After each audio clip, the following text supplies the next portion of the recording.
Reading Service now presents a reading of articles and features from the USA Today for Wednesday, February 18th, 2026. Your reader for this hour is David Frothingham. The front headline on today's USA Today concerns Jesse Jackson, who recently died. He lived from 1941 to 2026. Civil rights icon lived for justice. And there's a picture of the Reverend Jesse Jackson leading crowds in call and answer chants that usually included variations on "I may be poor, but I am somebody. I may be young, but I am somebody." Rainbow Push Coalition founder battled even in illness, by Trevor Hughes, USA Today. The Reverend Jesse Jackson, a towering civil rights icon who battled alongside Martin Luther King Jr., negotiated global hostage releases, and shamed corporations for their lack of corporate diversity and failure to support voting rights, has died. Jackson was a Presidential Medal of Freedom recipient, a Democratic presidential candidate, and one of the world's best-known black activists. He was 84 and had suffered from progressive supranuclear palsy, a rare disease that causes a decline similar to Parkinson's disease, but accelerated. Quote, It is with profound sadness that we announce the passing of civil rights leader and founder of the Rainbow Push Coalition, the Honorable Reverend Jesse Louis Jackson, Sr., said a statement from the organization. He died peacefully on Tuesday morning, surrounded by his family. Despite the illness that softened his voice and weakened his steps, Jackson had continued to advocate for civil rights and was arrested twice in 2021 over his objection to the Senate filibuster rule. That same year, he and his wife, Jacqueline, were hospitalized with COVID-19 complications at a Chicago hospital. His longevity is part of the story, said Rashad Robinson, the former president of the 7 million-member online justice organization Color of Change. This is someone who had so many chances to do something else, and this is what he chose to do with his life. Jackson's death comes amid a rising tide of white nationalism and voting rights access issues, and follows the loss of other civil rights icons, including the former Representative John Lewis, who died in 2020. President Donald Trump said he'd worked with Jackson for decades, providing office space for his coalition. Jackson had previously said he and Trump had split over the fate of the Central Park Five, the group of Hispanic and black teens convicted but ultimately exonerated in the 1989 sexual assault of a woman in New York City's Central Park. Trump had taken out newspaper advertisements calling for the teens to be executed. Quote, Jesse was a force of nature like few others before him, Trump said in a social media post. He loved his family greatly, and to them I send my deepest sympathies and condolences. Jesse will be missed. The making of a civil rights icon. Born in Greenville, South Carolina, Jackson's rise to prominence began after he and 7 other men were arrested in 1960, he was 18 at the time, for protesting segregation at their town's public library. He then joined King's burgeoning civil rights fight and was just a few feet away when King was assassinated in 1968. Jackson founded what would ultimately become the Rainbow Push Coalition and ran for president as a Democrat in 1984 and 1988, energizing and registering millions of black voters. As we continue in the struggle for human rights, remember that God will see us through, even in our midnight moments, Jackson said in 2017 as he announced his neuromuscular disease diagnosis. Jackson visited Minneapolis in 2021 to support protesters awaiting the verdict in the trial of Derek Chauvin, the former police officer who was convicted days later of killing George Floyd in an incident that set off national protests and violence. While there, he also attended services for Daunte Wright, a black man who was shot and killed by a police officer during a protest against police violence in a nearby suburb. Speaking in a subdued voice, Jackson reminded the young activists leading a protest march that their cause was just. In a statement, civil rights attorney Ben Crump mourned his friend as someone who helped shape his own life. Crump has become the go-to lawyer for black families seeking justice and represented some of Floyd's family members. Crump said Jackson helped broaden the path for people of color to shape America through politics and public life. Reverend Jackson conceived of a more just and inclusive America believed in it with unwavering faith, and dedicated his entire life to achieving it, all while teaching the next generation how to carry the torch forward, Crump said. He was an unstoppable and formidable force, proving that no opponent or battle was too big. Born in the fall of 1941 to a teenage mother and her married neighbor, Jackson was adopted by the man his mother married, and he considered both to be his fathers. He attended a segregated high school and played football in college, dropping out a few credits short of his master's degree in divinity in 1966 to join the civil rights movement full-time. By 1965, he had marched with King and others from Selma to Montgomery, Alabama, to push for black voting rights, and by 1967 was running operations for King's Southern Christian Leadership Conference in Chicago, the city that would become his home. Under Jackson, the SCLC's Operation Breadbasket used boycotts and public attention to pressure companies to hire more black workers. Jackson ultimately earned his divinity degree after being ordained a minister in 1968. In 1983, shortly before announcing his run for president, Jackson traveled to Syria to negotiate the release of an American pilot shot down over Lebanon, and the next summer, he negotiated the release of 22 Americans and 26 political prisoners from Cuba after meeting with dictator Fidel Castro. His successes bolstered his presidential campaign, although he lost the 1984 Democratic primary to Walter Mondale, who went on to lose to Ronald Reagan. Jackson ran again for president in 1988, putting a strong showing but ultimately falling to Mike Dukakis, who lost to Republican George H.W. Bush. After that second loss, Jackson shelved his own political aspirations, but continued his efforts for civil rights and justice.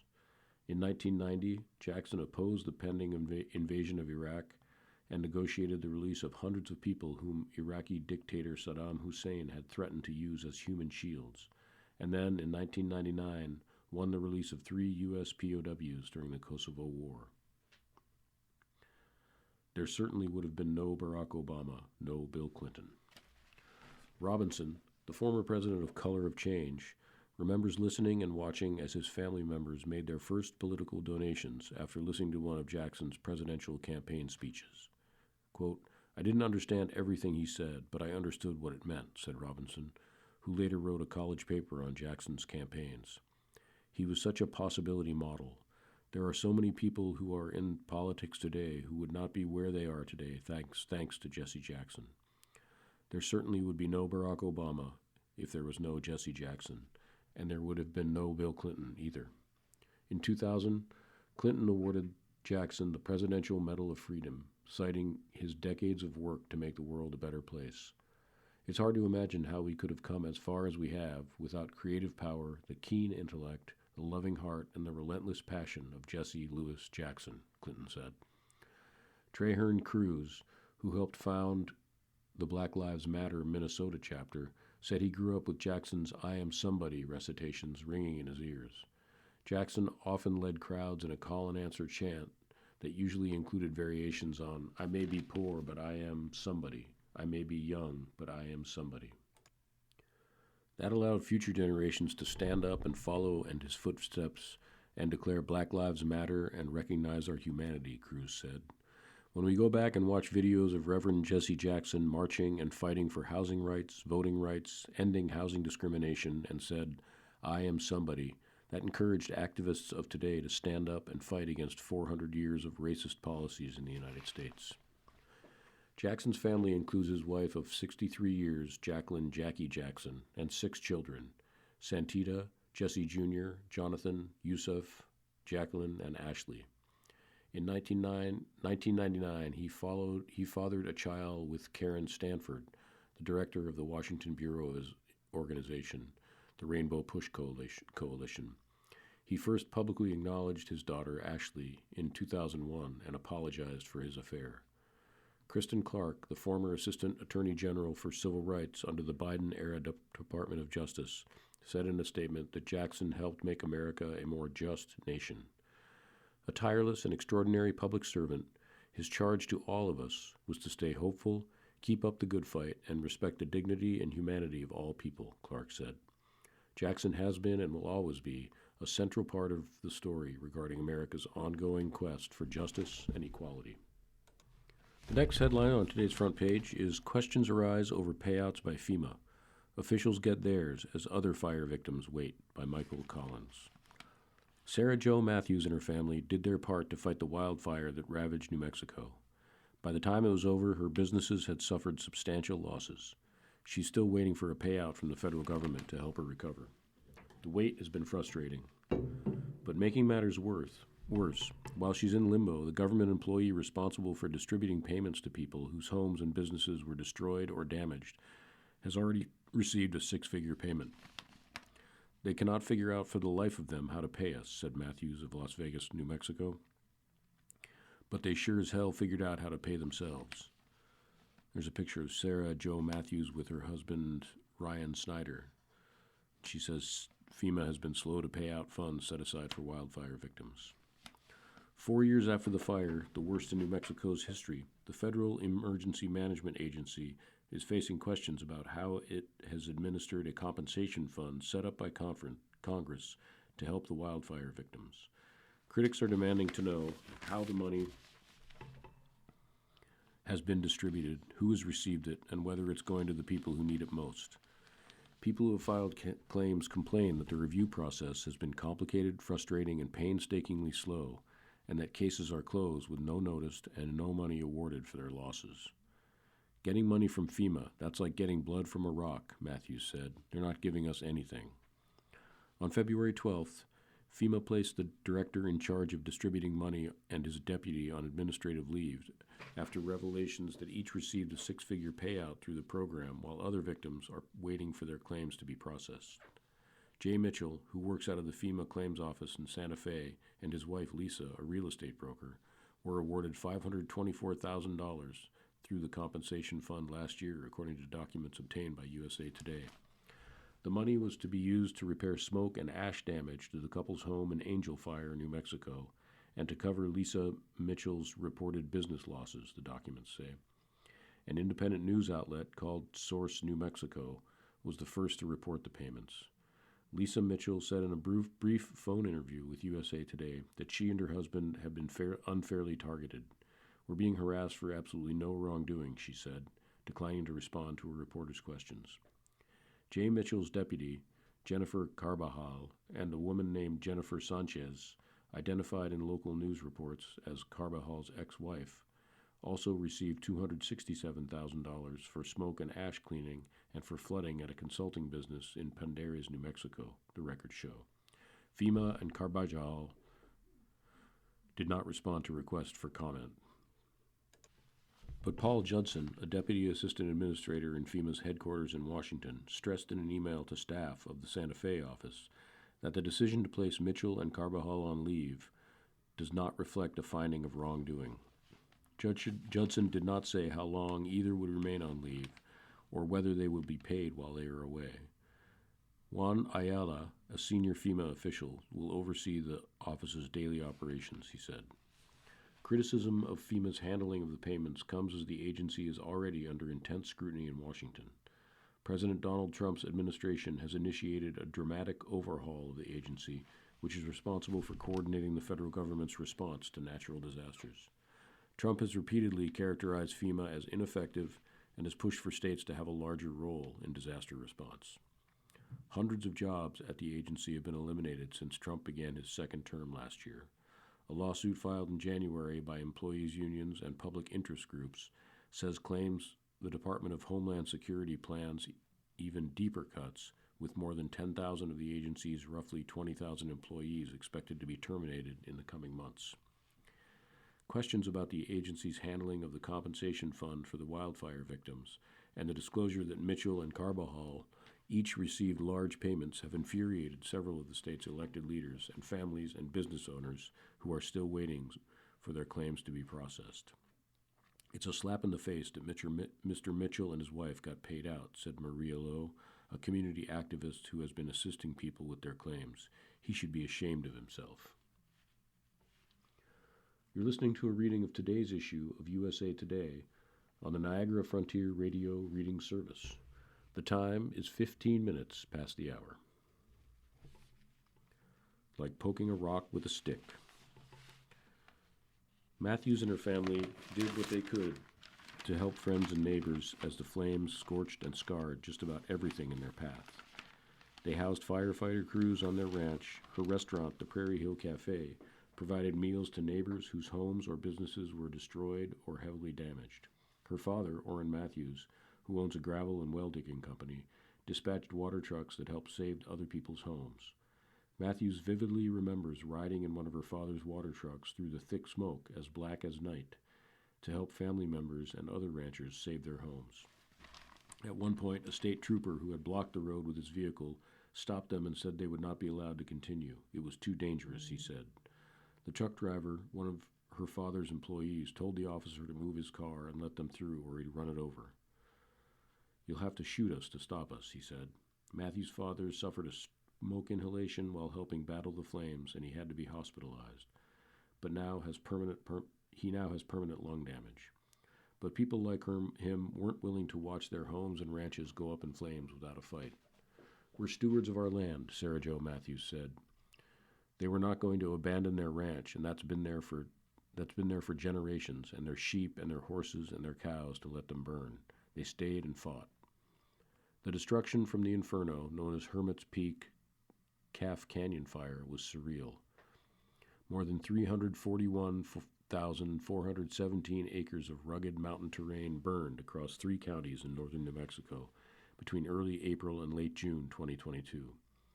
The conflagration started as 2 separate fires, one that resulted when the U.S. Forest Service lost control of a prescribed burn at the base of Hermit's Peak in the Pecos Wilderness, and the other when a holdover burn pile from the previous winter reignited near Galinas Canyon. Heavy winds fanned the flames and merged the 2 fires into one. As many as 1,400 structures, including houses, were destroyed. Dozens of others were damaged. People lost homes, cars, trucks, businesses, livestock, even their land. Buildings that were left standing suffered heavy smoke and ash damage. Flooding in the following weeks and months worsened the damage and the misery. To help with the recovery, Congress created a special fund in September 2022 and provided $5.4 billion to compensate those who had suffered losses. The goal was to set up a simple, expedited process to submit a claim.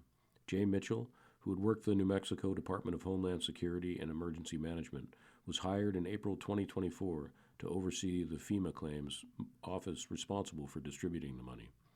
But people who sought compensation say the process for filing claims was far from quick or easy. FEMA demanded detailed paperwork such as insurance forms or payroll records that many mom-and-pop businesses didn't have. Some people filing claims complained that they spent hours gathering the necessary documents only to have FEMA lose them and ask for them again. As of February 4th, FEMA had paid 23,549 proof-of-loss claims, totaling $3.36 billion, according to the office of Senator Martin Heinrich, Democrat from New Mexico. How many claims are pending is unclear.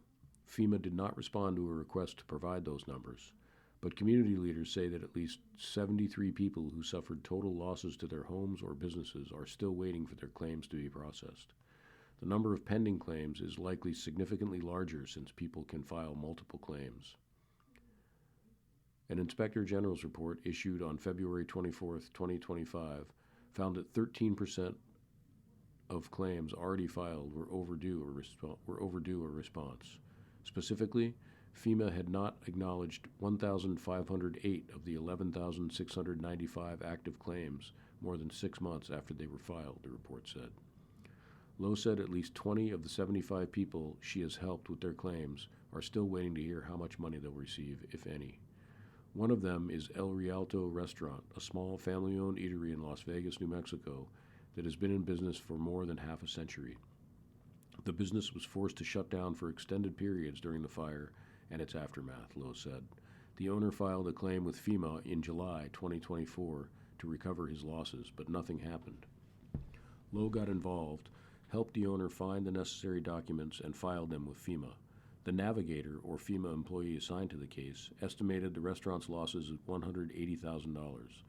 Lowe thought they were higher, but was still gathering paperwork to make her case. The navigator advised them to sign the paperwork and said the loss estimate could be adjusted later, Lowe said. Lowe was stunned when she discovered later that he had closed the case without telling them. The restaurant would get no money. When Lowe complained, the navigator suggested she should appeal and even said he thought she had a good case, she said. He just needed me to sign something so he could close out the case, a frustrated Lowe said. He never had any intention of allowing us to submit further documentation. Matthews said dealing with FEMA has been exasperating. It's like poking a rock with a stick and saying, "Move, move, move," she said. 3 members of New Mexico's congressional delegation, Heinrich, Senator Ben Ray Lujan, and Representative Teresa Leger Fernandez, say they have been working with claimants to help them get the money they are due. In November, the 3 lawmakers, all Democrats, sent a letter to FEMA raising concerns about how the program had been administered, citing a lack of communication, trust, and urgency by the agency. They demanded to know how many claims are outstanding, how many are tied up in appeals, and how much of the funding has been spent on administrative costs. FEMA has yet to respond, Heinrich's office said. A big problem. The revelations that Mitchell and Carbajal had received 6-figure payments added to the frustration. New Mexico Governor Michelle Lujan Grisham and 3 members of Congress have called for Mitchell's resignation. When the person in charge of claims moves himself to the front of the line and receives a $500,000 payout, while thousands of others are still waiting to be made whole, that's a big problem, said the governor's spokesman, Michael Coleman. If Mitchell refuses to resign, Coleman said he should be fired immediately. State Representative Joseph Sanchez, a Democrat whose district in north-central New Mexico was the epicenter of the fires, said residents of the impacted areas deserve much better than how they have been treated by FEMA. Jay Mitchell must go, he said. Families and businesses affected by the fire are hurting, but they'll survive, Matthews said. New Mexicans are strong, she said. Some live in communities that were founded centuries ago and are among the oldest in the nation. Long after the federal government forgets us, we'll be here, pulling each other up, helping one another, Matthews said. We have survived because of our resilience and our close-knit communities. We are not going to give up, with or without the government's help. The third headline on today's front page reads, Top Democrats lay groundwork for 2028. Governors say they have the receipts of success. There are 2 pictures, one of Beshear and one of Newsom. This article is by Philip M. Bailey and Francesca Chambers. Dateline is Washington. The way Andy Beshear sees it, the next Democratic nominee for president ought to be a governor. He runs a state himself, and he says his colleagues have a proven track record against Donald Trump and for struggling Americans. When the American people are hungry for someone that makes their life a little bit better or a little bit easier, that's what governors do on a daily basis, the 48-year-old Kentucky leader told USA Today. People see Democratic governors have the receipts, and Donald Trump does not. He probably doesn't like that very much. The question for rank-and-file Democratic primary voters beginning to kick the tires on early contenders, however, is more likely to be what type of governor. California Governor Gavin Newsom, 58, seized the spotlight early last year by resisting the Trump administration's deployment of the National Guard in his state, counteracting the White House's effort to take more House seats through redistricting when other Democratic governors hesitated and using a punchy online style going toe-to-toe with Trump and the MAGA movement. Beshear is often cast as the anti-Newsom in terms of personal background and political presentation. Coming from a red state, Trump has won 3 times with ease. He talks about kitchen table issues, learning Gen Z slang from his teenage children, and his Christian faith when defending abortion rights and supporting LGBTQ+ communities. Americans are already tired of chaos and divisiveness, Beshear says. Beshear says has been caused by the current administration, and they will be even more exhausted by 2028, suggesting Democrats aren't looking for a liberal version of Trump. I'm not going to criticize Gavin because he's in a very different position. This president attacks California and attacks him on a daily basis, Beshear said.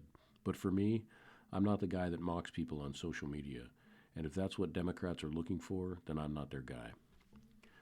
With a few exceptions, top contenders in the shadow primary for the 2028 Democratic nomination are governors, including Beshear, Newsom, Maryland's Wes Moore, Pennsylvania's Josh Shapiro, Michigan's Gretchen Whitmer, and Illinois' J.B. Pritzker. But unlike chief state executives who have claimed the White House before, Jimmy Carter of Georgia, Bill Clinton of Arkansas, George W. Bush of Texas, they are contending with a president of the opposite party who relishes picking fights with states and their leaders. That means the early jockeying is as much a personality question for Democrats as an ideological litmus test for how best to handle Trump and his voters ahead of the midterms. Democrats sense momentum. Matt Bennett, a co-founder of the centrist group Third Way, said the level of alarm about Trump among Democrats is at its maximum. From unrest over immigration enforcement to the Trump doctrine internationally, the question is how best to use that siren. Pritzker and Newsom run very blue states targeted by Trump for heavy-handed immigration enforcement, and their combative approach makes sense for them, Bennett said. But for candidates running out of swing districts or battleground states this fall, following the example set by potential contenders like Beshear and Shapiro makes more sense, he said. So I think they're modeling the behavior that they should be seeing from candidates, Bennett said. Moore also runs a heavily Democratic state and has ruled out running in the past, but his name keeps bubbling up on the short list. He has tussled with Trump over funding to rebuild the Francis Scott Key Bridge and has supported offsetting red state redistricting by redrawing the congressional maps in Maryland. In an interview on CNN's State of the Union on February 8th, Moore denied that the push was part of a competition with Newsom. When you are watching Donald Trump in front of our face trying to ruin and trying to thwart democracy, we have an obligation to step up, he said. In the same appearance, Moore criticized Trump for a social media post he later deleted that depicted former President Barack Obama and his wife Michelle as apes.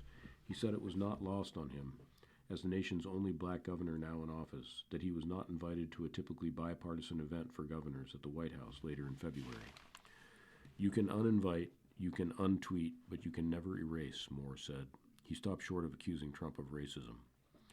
Trump snubbed United Democrats this week when at least 18 of their governors from across the country, including many of the would-be 2028 contenders, closed ranks, telling USA Today exclusively on February 10th that they were boycotting the event.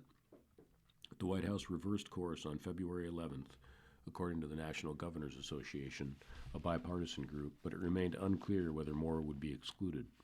Shapiro, a moderate conciliator who's running for a second term this year and on a book tour, has become more vocal as of late about Trump. He accused Trump of peddling racist videos and statements amid the Obama controversy, for instance. But he emphasizes that swing states Trump carried in 2024 have Democratic governors who have focused on pragmatic leadership rather than anti-Trump rhetoric.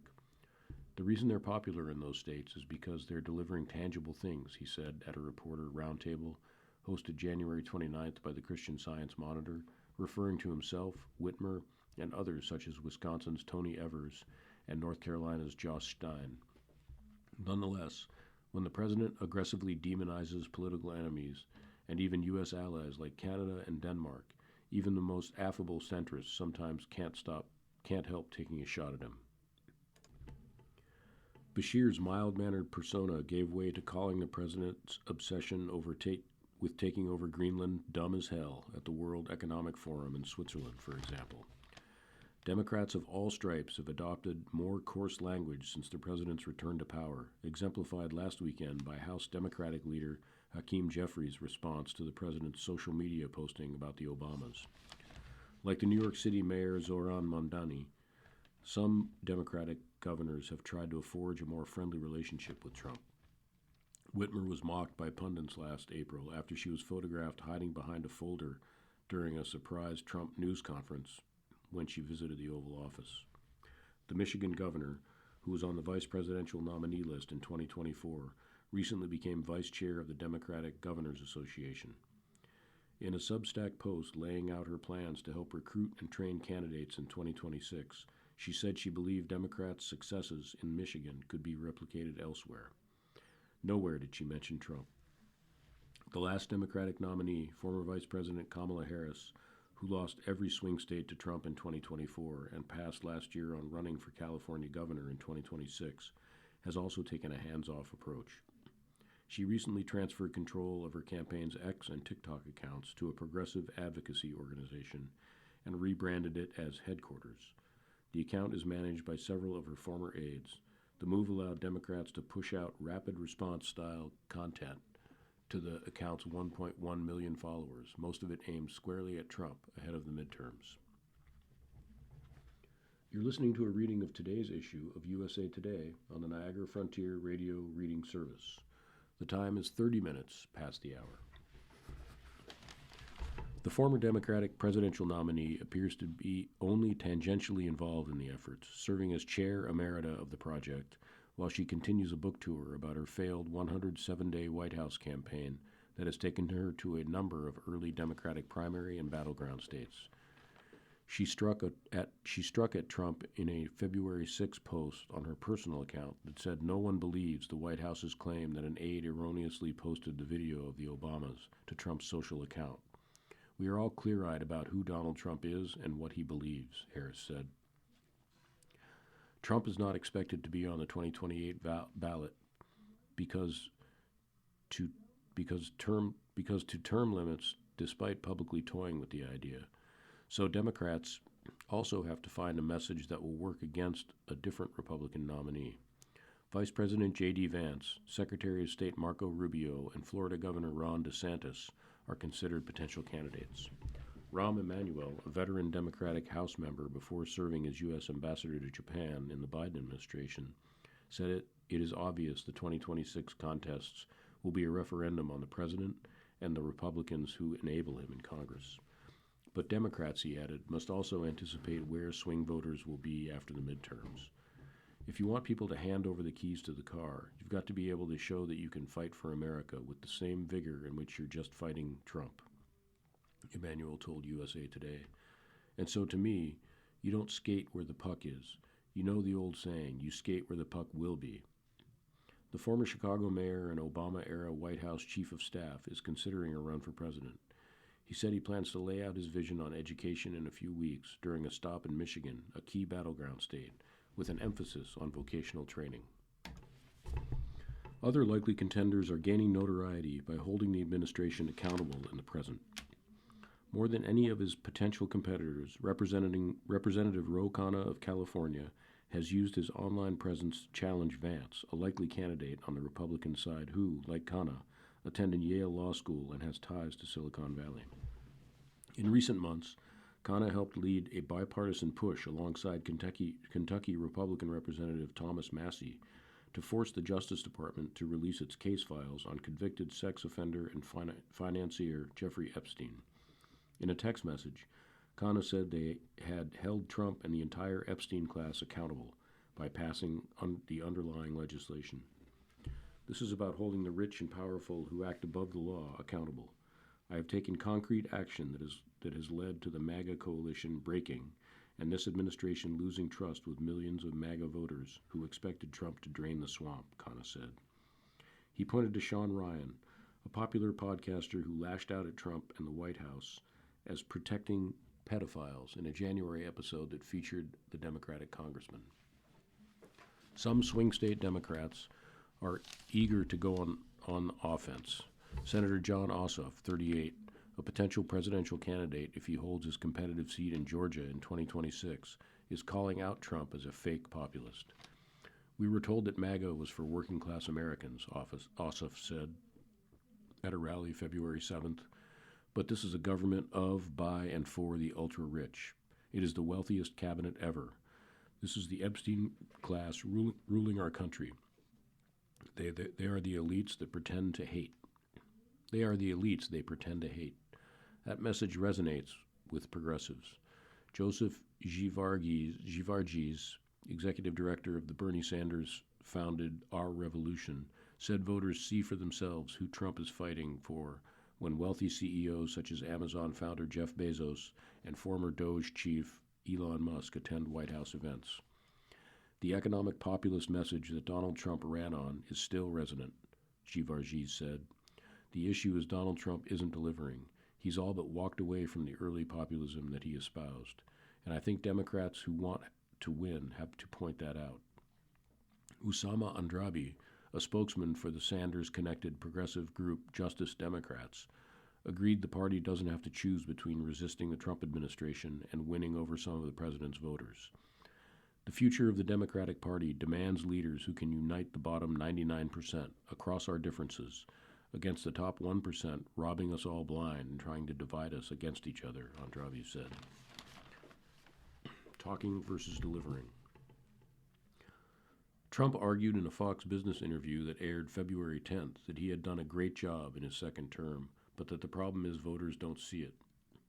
Maybe we have a public relations problem because I don't know that we get it out the way it should, because I don't think anybody has had a more successful first year as a president than I have with all of the things we did, the president told host Larry Kudlow, director of the National Economic Council during Trump's first administration. Democrats' maneuvering comes as the party's base is itching to rebuke Trump. 91% of Democratic voters said in January they were extremely or very motivated for the 2026 elections, according to a February 2nd poll released by Echelon Insights, a Republican-run opinion research firm. That is 10 percentage points higher than when Democrats were asked that same question in August, and outpaces Republican excitement by 16 percentage points. But it was less than a year ago when Democrats were in the tank with voters, polls showed, and recent surveys show that a record high 45% of Americans are turning their back on both parties and identifying as independents, according to a Gallup survey in January. Democrats can keep talking, and President Trump will keep delivering, White House spokesman Kush Desai said in a statement to USA Today when asked about the potential 2028 field of Democratic candidates. Beshear heads the Democratic Governors Association, which nabbed wins in 2025 contests in Virginia and New Jersey, thanks largely to an emphasis on affordability. But those were states Harris won. In 2026, Democrats have to defend governorships in 6 of 7 swing states Trump won in 2024 election: Arizona, Pennsylvania, Georgia, Michigan, Nevada, Wisconsin. Democratic governors have the receipts on making life more affordable, such as bringing in jobs that are increasing wages, Beshear said. They have also served as the last line of defense against the administration on issues such as immigration enforcement, where he warned against diving too far to the left. I think a whole lot of the country feels, rightly or wrongly, that the pendulum swung too far to the left during the Biden administration, that it is swinging way too far to the right during the Trump administration. They just want it to stop swinging. Moving on to the inside of the front section of the USA Today, the headline reads, "Father of alleged school shooter on trial. Georgia man faces murder, other charges," by Christopher Cann and Ndea Yancey Bragg. Opening statements and witness testimony began on February 16th in the trial of a father whose son is accused of fatally shooting 2 teachers and 2 classmates at a Georgia high school in 2024. Colin Gray is accused of providing the gun that his son, Colt Gray, used in the attack at Appalachia High School. The father faces 29 charges, including second-degree murder, involuntary manslaughter, and reckless conduct. The case is among a growing number of prosecutions against parents in connection with shootings carried out by their children. So far, Gray is the only parent in such a case to face second-degree murder charges as a result of a recent Georgia law that made negligence a factor that could lead to murder charges. Prosecutors say Gray gave his son the weapon used in the deadly shooting for Christmas in 2023, months after his son had been accused of threatening a school shooting online. At the time, a sheriff's deputy told Gray to lock up his firearms. Officials also say Colt Gray had a shrine in his bedroom to Nicholas Cruz, the gunman who fatally shot 17 people at a Florida high school in 2018. Family members told investigators they believed it was a joke and didn't take it seriously. The younger Gray had struggled with mental health issues, and his father had sought counseling for him. Barrow County District Attorney Brad Smith told the jury the trial is not about holding parents accountable for what their children do, but about the horrific consequences of Gray's actions. This case is about This defendant and his actions in allowing a child that he has custody over access to a firearm and ammunition after being warned that child was going to harm others, Smith said in his opening statement. Defense attorney Brian Hobbs told jurors that Gray did not know his son was plotting an attack because he was actively hiding his plan. Evidence will show the younger Gray was capable of living a double life, Hobbs said. You cannot hold someone criminally responsible for failing to predict what was intentionally hidden from them, Hobbs said in his opening statement. On September 4, 2024, authorities say Colt Gray brought an AR-style rifle to school in Winder, Georgia, and killed Mason Schimmerhorn, 14, Christian Angelo, 14, Richard Aspinwall, 39, and Christina Urimi, 53. 9 others were injured. At the time of the shooting, Colt Gray was 14.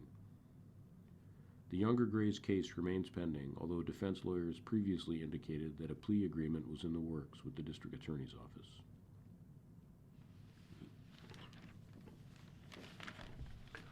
Next headline reads, 2 dead after shooting at a Rhode Island high school hockey game. Family dispute is cited amid pure chaos by Natalie Nasa Island, Paul Edward Parker, Michael Loria, and Tao Nguyen. A shooting during a youth hockey game in Pawtucket, Rhode Island left 2 people dead and 3 others injured on February 16th, authorities said, the latest gun violence tragedy to rock the state. Pawtucket Police Department Chief Tina Goncalves said the shooting occurred during a high school hockey game at Dennis M. Lynch Arena, located about 5 miles northeast of Providence, Rhode Island. Goncalves added that the shooting was targeted and appeared to be related to a family dispute. It appears that a lone individual, the suspect, entered the arena to watch the hockey game of a family member, and unfortunately during that time a shooting occurred, Goncalves said during a 9:30 p.m. local time news conference. Goncalves later said that the shooter, identified as Robert Dorgan, who also went by the name Roberta Esposito, was born in 1969, appeared to have died of a self-inflicted gunshot wound. Authorities have not identified any of the victims, but Goncalves said it appeared that both victims who were killed were adults. Goncalves said that one individual was a family friend, but did not clarify whether the family friend was injured or killed. She noted that the 3 people injured in the shooting remained at the hospital in critical condition. Multiple law enforcement agencies, including the Rhode Island State Police, Bureau of Alcohol, Tobacco and Firearms and Explosives, and several local police departments responded to the incident on February 16th. Goncalves said a Good Samaritan, who was not identified, stepped in and intervened during the shooting, attempting to subdue the suspect. Pawtucket Mayor Don Grebian said the 3 victims injured in the shooting are in the hospital fighting for their lives. Tonight we are sitting in mourning, Grebian said, stressing that the investigation remains active. He said authorities have already interviewed more than 100 witnesses. People running out the back, kids in their skates. Chip DiLorenzo, a photographer at the game, told the Providence Journal, part of the USA Today network, described the scene as pure chaos. People running out the back, kids in their skates, DiLorenzo said. Like they were playing hockey and they came off the ice in their skates and equipment and they ran through the parking lot. A video from the scene acquired by the Providence Journal, at least a dozen shots can be heard. People are seen ducking down and seeking shelter before fleeing toward exits. School superintendent, hockey players are safe. North Providence Public Schools Superintendent Joseph Soho, whose students were playing in the game, said the shooting involved spectators at the arena. The shooting occurred during a boys' hockey game between Coventry, Johnston, and Blackstone Valley Co-op, which includes players from several area schools. In a message to families, Soho said that all the students involved in the game are safe. At this point, all other information is preliminary and has not been confirmed officially, but it is important to inform everyone that our students and the students from the other communities who participate on the co-op hockey team are safe, he wrote. Hockey community grieves. Following the shooting, members of the hockey community near and far showed solidarity by placing a hockey stick outside their doors.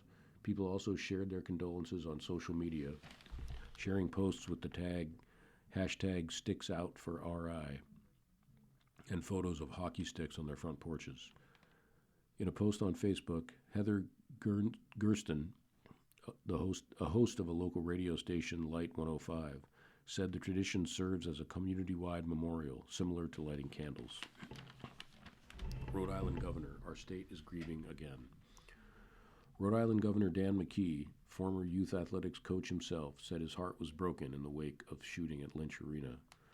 A tragedy like this is incredibly difficult for people of any age to process. If you need support tonight, please call 988 to speak to someone who was there to listen, McKee said. Agencies across my administration are working together to provide additional mental health resources to students and families this week.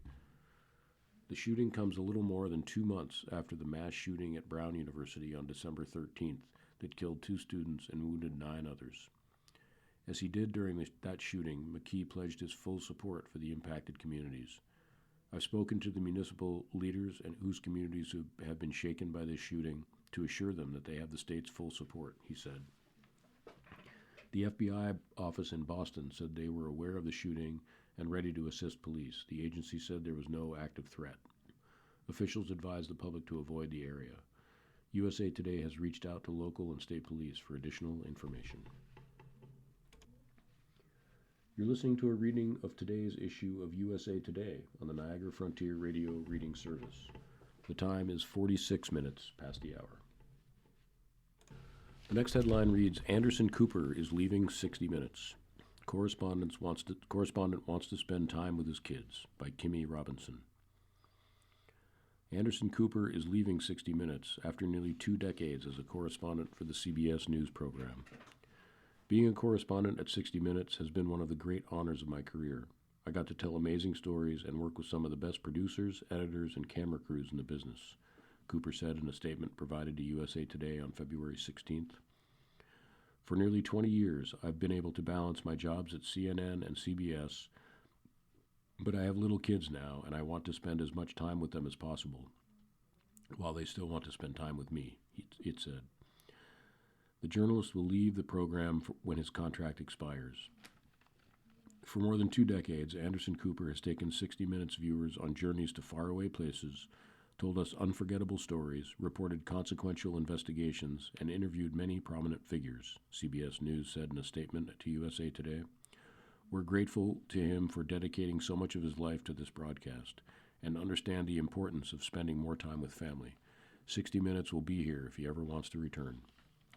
Cooper, who has also worked for CNN since December 2001 and hosts Anderson Cooper 360, has collected a handful of Emmy wins and nominations for his work on the Sunday Night News magazine, which is in its 58th season. His most recent appearance on February 15th in the Last Minute segment. CBS News has undergone several shakeups since Paramount Skydance CEO David Ellison named the Free Press founder and opinion writer Barry Weiss editor-in-chief in October. After her hiring stirred controversy over her lack of experience in broadcast news. The network's decision to pull a 60 Minutes segment featuring a mega prison in El Salvador housing migrants who were deported from the United States hours before its airing in December drew backlash and accusations that the move was politically motivated. The next month, Inside CCOT, which CBS had initially said needed additional reporting, aired with more details, including comments from the Department of Homeland Security. Next headline on this page reads, Black Doll Hanging from Beads on Mardi Gras Float Sparks Investigation, by Kate Perez. A Mardi Gras social group says it is investigating an incident on a float during its February 14th parade in which a black doll appeared to hang by the neck from a necklace of beads.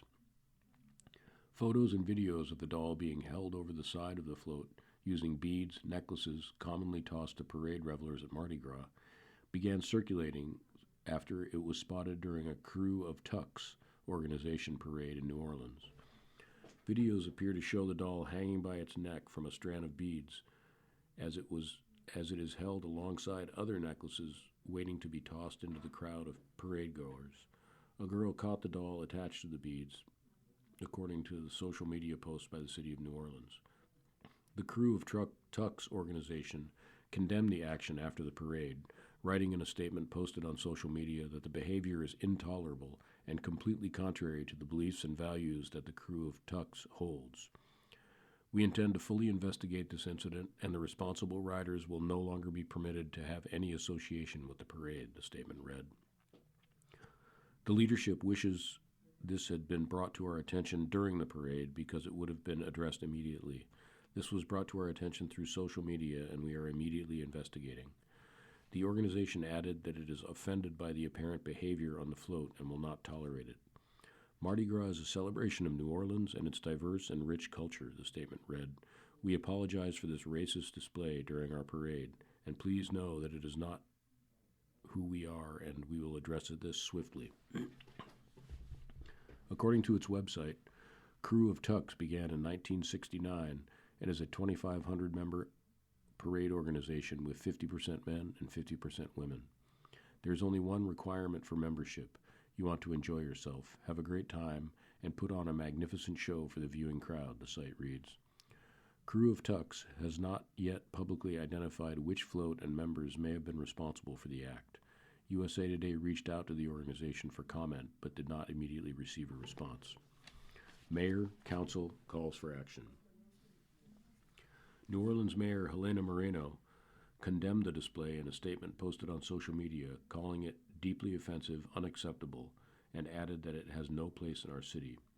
New Orleans is built on respect, diversity, and inclusion, and actions that seek to demean or intimidate any member of our community violate the very spirit of who we are, Moreno wrote.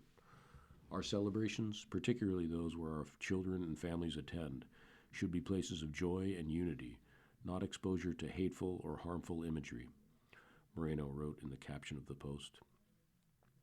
Members of the New Orleans City Council echoed Moreno's sentiment, and Council President J.P. Morrell said on social media that he and the mayor jointly reached out to Crew of Tux leadership to ensure the responsible party is held accountable.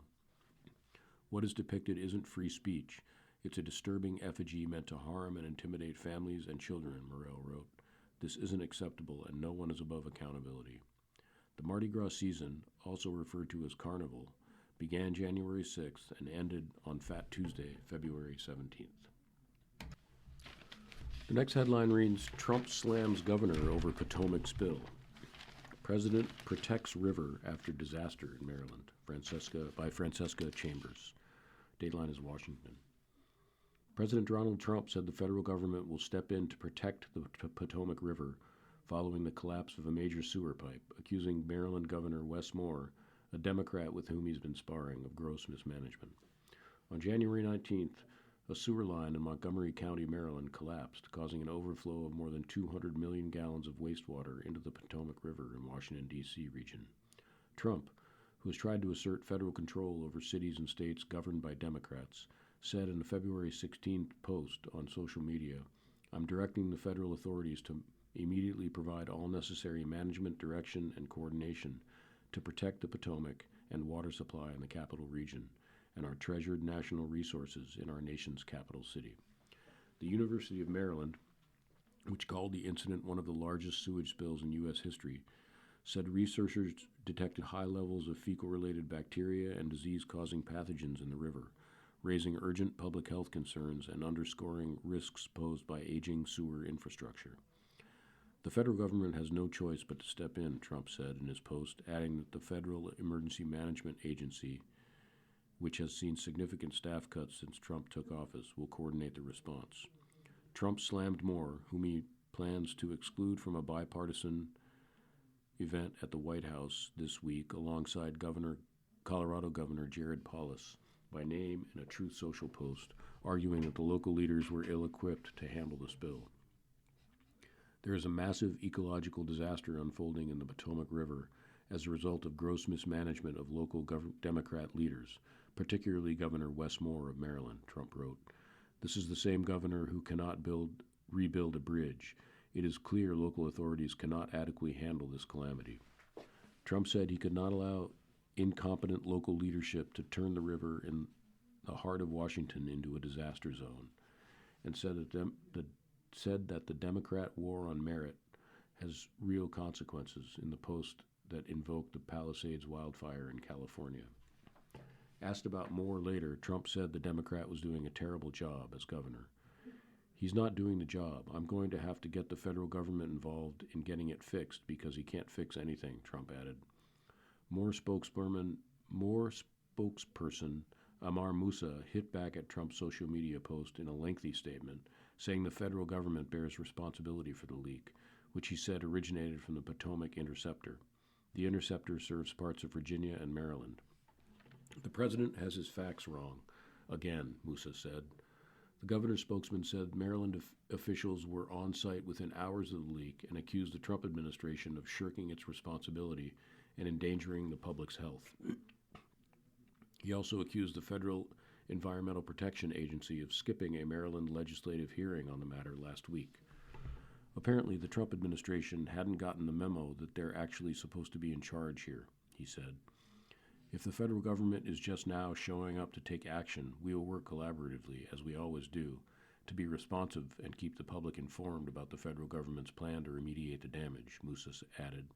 The Potomac isn't a talking point, and the people of the region deserve serious leadership that meets the moment. The EPA said in a statement that it deferred an invitation to brief state lawmakers because D.C. Water and Maryland have been leading the response to and oversight of the sewage spill.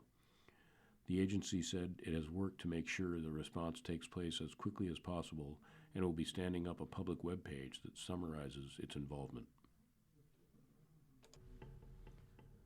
You're listening to a reading of articles and features from USA Today for Wednesday, February 18th, 2026, on the Niagara Frontier Radio Reading Service. We'll return for more readings after this short break. Your reader for this hour has been David Frothingham. You're listening to the Niagara Frontier Radio Reading Service.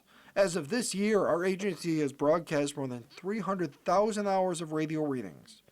Volunteer radio readers read newspapers, magazines, and books to area people who are blind or have a print disability, who are provided reading radios.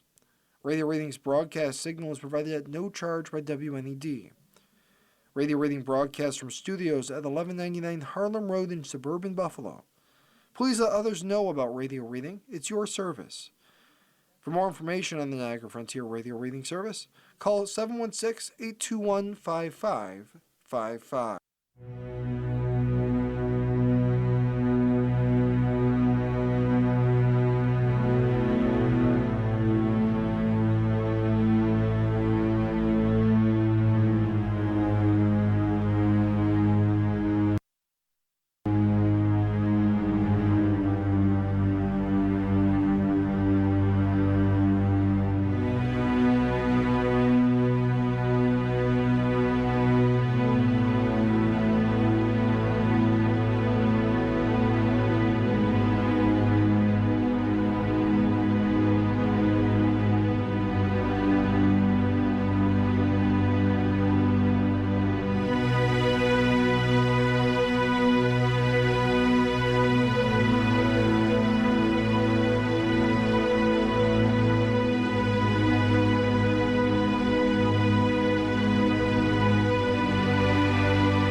We'll continue now with our reading of articles from today's issue of the USA Today.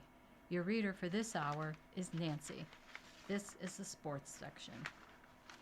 Final defense. USA women's hockey goaltending powers 5 straight shutouts in pursuit of Olympic gold. Erin Frankel banged her stick on the ice, banged it some more. At the other end of the ice, her USA women's hockey teammates swarmed Sweden. After a period that put Frankel on pace to see but a handful of shots. We'll continue now with our reading of articles from today's issue of the USA Today. Your reader for this hour is Nancy. This is the sports section. Final defense. USA women's hockey goaltending powers 5 straight shutouts in pursuit of Olympic gold. Erin Frankel banged her stick on the ice, banged it some more. At the other end of the ice, her USA women's hockey teammates swarmed Sweden. After a period that put Frankel on pace to see but a handful of shots, the Swedes gave their best push to start the second period of the early semifinal on February 16th at Santa Giulia Ice Arena. At stake was a spot in the Winter Olympics gold medal game. Frankel helped secure USA's spot there with a 21-save performance and a 5-0 victory. The women go into the final with a remarkable 5-game shutout streak. The team is playing so well in front of me defensively, Frankel said. They're making my job easy, making the plays in front of me predictable so I can do my job. I think we're all just playing together as a group, and that's our strength. This group is so good because of how we play together. So anytime I can just focus on my job and let them do theirs, because that's what we're finding so much success, and that's what makes us a pretty hard team to score on. It was Frankel's 3rd shutout, setting a single tournament Olympic record. She and Gwyneth Phillips give their teammates an unshakable sense of calm. I think our goaltending is everything, Layla Edwards said. Even if other teams aren't getting too many shots, it's because we're allowed to play aggressive and confident, knowing who we have backing us up so makes a big difference. The Swedes look intimidated in the first period, running around their own zone, trying to keep track of the puck. It was past the halfway point before they got the puck up ice, with Hilda Svensson getting a shot off a breakaway. The only other puck that came near Frankel was near the end of the period, a bobbling shot that she easily handled. It's definitely hard sometimes to stay engaged, Frankel said, but you've got to try. Play the puck when you can, talk to your teammates, and get involved any way that you can. The Swedes, desperate to get something going and take advantage of a score that was only 1-0, gave it their all when the second period began, outshooting the Americans 6-2 and forcing multiple tricky saves from Frankel. I think staying engaged throughout that first period, when it was a little bit quiet, helped me to focus on the shots I got in the second period and build off that for the rest of the game, Frankel said. Frankel is USA's go-to in goal, and while the team has routed opponents en route to the final game, teams don't succeed without the steadiest of goaltending. They're awesome, Joy Dunn said. Knowing that we have the depth in goaltending as well, you can trust them back there. You know we all make mistakes. It's a game of transition. So to know that they have our back there means a lot. Working, winning moms. Myers-Taylor Golden as Humphreys finishes 3rd. Ilana Myers-Taylor's boys are too young to realize that mom is an Olympic champion. Callie Armbruster, Humphrey's son, just wanted to play in the snow around the medals podium where his mom had just stood. But every woman who's ever tried to juggle motherhood and a career, who's felt as if she's giving everything she's got and more and still coming up short, they'll know. And Myers-Taylor and Armbruster Humphreys hope they'll see a little of themselves in the two women on that Olympic podium. I hope it shows that just because you're a mom doesn't mean you have to stop living your dreams, said Myers-Taylor, who finally got the Olympic gold medal she has so long sought by winning the Mona Bob on February 16th, finishing ahead of Germany's Laura Nolte, who who won silver, and Armbruster Humphreys, who claimed the bronze medal. The standards for any women are impossible. Add a family, in whatever fashion it is, and it gets exponentially more difficult. And getting older, in a society that considers women over the hill before they're eligible to run for president, and you might as well be scaling the mountain on which the Milan Cortina bobsled track is located. Myers Taylor and Armbruster Humphreys have felt all that. 2 nights earlier was the first time Armbruster Humphreys had been apart from her son since he was born, and it gutted her. She knew she needed rest. She is competing in the Olympics, after all, and she wouldn't get it with a toddler who still wakes up in the middle of the night. That didn't make it any easier. My husband is here, my parents are here, my in-laws are here. So I know he was in really good hands, Armbruster Humphreys said. So for me, it's compartmentalizing probably more than anything. Recognizing that mom guilt is a thing and it existed, but that I needed to do it in order to be my best. Myers Taylor and Armbruster Humphreys are the first to acknowledge they are not doing it alone. They both have husbands who are supportive, and as former bobsledders, understand the grind. They have families who pitch in. The U.S. Olympic and Paralympic committees provide resources, financial and otherwise, for its athletes who are mothers, which isn't something a lot of women can say. But no one else can quiet the voice in her head that every working mother has. No one else can weigh the conflicting choice and decide what sacrifices are acceptable. No one else can tell them it's okay when priorities change or give them permission to put themselves first. This medal is also for all those moms who weren't necessarily able to live their dreams, but their kids are now their dreams, Myers Taylor said, because those people keep me grounded, those people keep me going, and those people are the ones who reached out to me when things got hard and encouraged me to keep going. And as they stood atop the medal's podium with their little boys watching, Myers Taylor and Armbruster Humphreys hoped they gave other moms that same type of encouragement. It doesn't matter if they're chasing Olympic medals or just trying to get through the day. These 2 badass women understand and emphasize with the struggles because they face them. I hope that it inspires other people to go out and chase their dreams, whatever it may be, Armbruster Humphreys said. I grew up in the sport when, if you have kids, once you get to 40, it's all downhill. And Alana and I get to be proof that that's not true. It might look different than when you're 20, but it doesn't mean that you can't stand on top of the podium. It doesn't mean you can't go out there and achieve your dreams. It's not that easy, this juggling act, but for everyone who does it, those Olympic medals around the necks of Myers Taylor and Armbruster Humphreys are for you too. USA will face Nemes, Canada for gold medal. Team USA and Canada meet again. The U.S. women's hockey team advanced to the gold medal game at the Winter Olympics, following the 5-0 semifinal rout of Sweden, marking the Americans' 5th consecutive shutout of the tournament.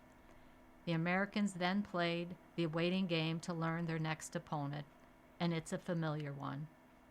Team USA is set to face off against Canada in Thursday's gold medal match for the 7th time in Olympic history, marking the latest edition of the nation's storied rivalry. The U.S. and Canada have competed against each other in all but one gold medal game since women's hockey made its Olympic debut in 1998. U.S. defender Haley Wynn said facing Canada in the final again isn't a surprise for us. It would be a game that we would be prepared for and that we're looking forward to, added Wynn, who had an assist on February 16th. Whoever it is, we're excited and the job's not finished. Marie Filipponen versus Hilary Knight. 2 5-time Olympians will be on the ice on Thursday. American Hilary Knight and Canadian Marie-Philip Poulin. Both veterans are in a league of their own and are two of the only 4 players to score in 5 different Olympics, joining Canadians Jana Hefford and Haley Wickenheiser. Poulin led Canada with 2 goals in a shutout victory over Switzerland on Monday. With the goals, Poulin surpassed Wickenheiser to become the women's all-time leading Olympic scorer with 20 goals. It marked Poulin's 5th career Olympics with 2 or more goals. "It's so cool. I grew up idolizing her, and I obviously still do," said Canada's Daryl Watts, who assisted on both of Poulin's goals. "She means so much to our team and to the country, so it's special to be a part of history for Philip. She's the greatest player of all time, so just so happy for her. It's easy to be happy for such a nice, special person." Poulin, who had a lower body injury, returned to the ice during the quarterfinal round and has scored 3 goals in 2 games. She's not the only veteran making history. Knight tied the all-time U.S. Olympic record for goals, 14, and points, 32, and is 1 goal and 1 point away from claiming the records outright. She didn't register a point in the U.S. women's win over Sweden on Monday, but she didn't need to.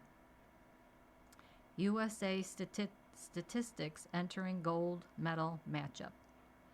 5 different players scored for Team USA, including a chaotic second period during which the Americans scored 4 goals. 3 came within less than 3 minutes of each other. The U.S. has scored at least 5 points in each of its Olympic matches and has outscored opponents 31-1. The Americans haven't conceded a goal since their 5-1 win over Czechia on February 5th in a preliminary round game, setting an Olympic record for the most consecutive minutes without conceding a goal, 300 minutes. "The team is playing so well defensively, they are making my job easy by making the plays in front of me so predictable so I can do my job," goaltender Ariane Frankel said after registering her 3rd shutout. Gwyneth Phillips has recorded 2 shutouts at the games. USA Women's Hockey versus Canada at 2026 Milan Cortina Olympics. One of those shutouts came at Canada's expense. Team USA kept Canada off the score sheet for the first time in Olympic history in a 5-0 win February 10th. However, the Americans said they aren't reading too much into it. Poland was sidelined during the preliminary round matchup with a lower body injury that kept her out of 2 games. Poland returned to the ice during the quarterfinal round and has scored 3 goals in 2 games. "Nothing matters. It's the gold medal game. Everyone's going to show up, and if they don't, they're not meant to be there," Taylor Heiss said. "We're very excited to bring what we have on Thursday, and I think when we focus on what we can do, we're so good. And I think focusing on what we've done in the past, obviously, I'm remiss to say we've done great and we've had great success. You want to take that confidence and motivation, but you want to move forward, and we're going to look for us, and we're going to do what we need to do." Of the 6 times Canada and the U.S. have played in the gold medal game, the Canadians have walked away with 4 of those gold medals, including the 2022 Beijing Winter Games. But Team USA enters Thursday's matchup as the favorite after dismantling the Canadians 5-0 in their preliminary matchup on February 10th. It marked the first time Canada has been shut out in Olympic history. When is USA women's hockey game against Canada? The Americans and Canadians play at 1:10 p.m. Eastern Time on Thursday. Where to watch USA versus Canada and the women's gold medal game in the Olympics? USA Network is airing the game, and Peacock is streaming it. You're listening to reading of today's issue of USA Today on the Niagara Frontier Radio Reading Service. The time is 3 minutes after the hour. Top free agents as off-season arrives. On March 9th, NFL players on expiring contracts can begin negotiating with outside clubs. Any are currently free to broach extensions with their current ones and can officially start to join new organizations at 4 p.m. March 11th, the start of the 2026 league year. However, a great deal is still likely to happen between now and then, and doubtless will. Starting February 17th, the 2-week window for clubs to apply a franchise or transition tag to one of their pending free agents, thus severely restricting that player's ability to leave, opened. Countless others will have their contracts terminated before March 11 as over-budget teams come into compliance with the 2026 salary cap prior to the start of the free agency. Elsewhere, Atlanta Falcons quarterback Kirk Cousins, for example, renegotiated his contract in January, lowering his 2026 base salary to $2.1 million, but obtaining a clause that would guarantee his new $67.9 million income in 2027 on March 13th, meaning he'll most certainly be going free and gauging his value anew, enough that wouldn't necessarily prelude a return to Atlanta. And whether Tua Tagovailoa and or Kyler Murray, the quarterback market could be intriguing, if not yet fully informed and certainly unlikely to present a marquee veteran option. As for unforeseen trades and releases, recent history tells us those will occur too and further shake up the league's landscape. But for now, I've compiled a list of the top 26 NFL free agents, one that's bound to change and will be adjusted accordingly as events warrant, heading into the 2026 season. Number 1, wide receiver George Pickens. Pickens is coming off a career year, 93 catches for 1,429 yards and 9 touchdowns, all personal best, and turns 25 next month. All good reasons for the Dallas Cowboys to use the franchise tag on Pickens. Whether they plan to keep him, he and CeeDee Lamb would form an awesome but expensive wideout duo, or trade him. A good fit in Dallas last year, Pickens isn't for everyone, and might still have to prove he's a clear-cut number 1 wideout. But his 2025 effort strongly suggested his production and potential are quickly coming into alignment. Defensive end Trey Hendrickson. After registering 35 sacks between the 2023 and 24 seasons, including a league-leading 17.5 in the latter campaign, the 31-year-old was limited to 7 games by injuries last year. That in the wake of a contentious offseason with the Cincinnati Bengals. It's worth wondering now if Cincy simply lets Hendrickson walk or tries a tag and trade gambit, but a fresh start seems like the best outcome. Regardless, his services should be in high demand. Center, Tyler Linderbaum. You'd think the Baltimore Ravens will find a way to retain a 25-year-old 3-time Pro Bowler. They may have to address quarterback Lamar Jackson's contract first. He currently carries a cap charge of $74.5 million in 2026 and 27, which means a franchise tag could be a strong possibility if the Ravens are to keep Linderbaum off the market before granting him an extension. But if he goes free, an immediate bidding war will doubtless commence. Offensive linebacker Jalen Phillips. It's hard to come by untethered edge defenders theoretically entering their prime, but Phillips, 26, could be one of the belles of the FA Ball after being acquired by the Philadelphia Eagles at last year's trade deadline.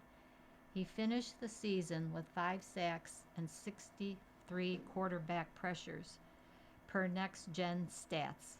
More important, he appeared in 17 regular season games for the first time since 2022 after injuries ruined his following 2 seasons. Strong against the pass and run, the 6'5", 266-pounder should find a very robust market, presuming he gets there. Quarterback Daniel Jones. A torn Achilles last December cut short what had been his best season statistically. 238.5 passing yards per game, 100.2 quarterback rating to that point. The quarterback trend of the day that may be forming in the NFL could be finding a reclamation project who won't necessarily eat up a massive chunk of the salary cap. And Jones, 28, can thank Sam Darnold and Baker Mayfield for their ongoing heroics. Hard to believe the Indianapolis Colts will allow Jones to gauge his worth with the rest of the league, though, especially when his previous team, the Minnesota Vikings, could suddenly become very interested in swooping in if he's not secured soon. Offensive linebacker Odafe Oweh. He has 17.5 sacks and 98 pressures as a part-time starter over the last 2 seasons, which were split between the Ravens and Los Angeles Chargers. Heady numbers for a 27-year-old who should be ready for a bigger role and certainly a larger paycheck. Quarterback Malik Willis. He could be this year's version of Justin Fields, a quarterback with intriguing skills but limited experience who can nevertheless capitalize financially given the high demand but low supply as in his incomparably critical position. Willis, 26, has far fewer NFL reps than Fields, but really impressed while filling in as a spot starter for the Green Bay Packers the last 2 seasons, completing nearly 80% of his passes while throwing 6 TDs and 0 interceptions. In addition to 134.6 passer ratings, Willis can also move like a tank. Keep an eye on the Miami Dolphins, who just plucked their new general manager, John Eric Sullivan, and coach Jeff Hafley from the Pack as an interested buyer. Wide receiver Rashid Shaheed. The big playability he flashed over the years with the New Orleans Saints translated beautifully and critically when the Seattle Seahawks obtained him last November. Shaheed, 27, seemed like the final piece to the Hawks championship puzzle and delivered huge catches and returns in pivotal games down the stretch and in the postseason. However, it should be captivating to see what Shaheed can fetch, given he has never been a number 1 receiver, nor has he averaged 600 receiving yards during his 4-year career. Still, his return ability at a time when the kickoff is becoming an increasingly important component of the game could really drive up his price tag. Tight end Kyle Pitts. The number 4 overall pick in 2021, the highest drafted tight end ever, Pitts, 25, never seemed to fully reach his potential with the Atlanta Falcons, which isn't completely an indictment of him. But he was a second-team All-Pro in 2025 and did just put together his best season since he was a rookie, catching a career-high 88 passes and 5 touchdowns.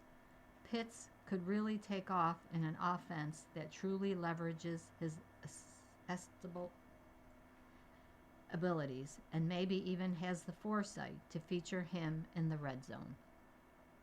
Number 10, running back Breece Hall.